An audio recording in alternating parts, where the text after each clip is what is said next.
এই ডুমুরের আর একটা নাম আছে না, কি যোগ্য ডুমুর বলে না, ওই ডুমুর, ওটা আলাদা, দেখলে চিনতে পারবে। ইতিমধ্যে বুঝতেই পেরে গেছো তোমরা বন্ধুরা যে আমি কি রান্না করছি। তো চলো আজকে সেই ডুমুরের রেসিপি তোমাদের সামনে আবারও নিয়ে চলে এসেছি। তো প্রথম কালকে মনে হচ্ছে আমি এরকম একটা ভিডিও পোস্ট করেছিলাম, তো সেখানে অনেকে অনেক রকমের রান্নার কথা বলেছো, না সেগুলো একটাও মেলেনি।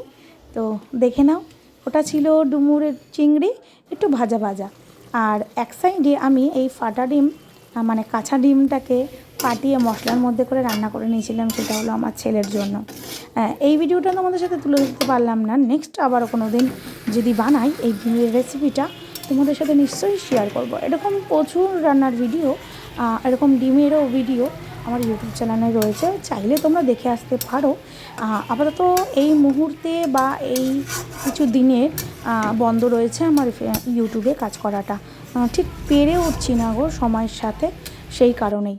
তো যাই হোক, দেখো গল্প করতে করতে ডুমুর ভাজাটাও একদম রেডি।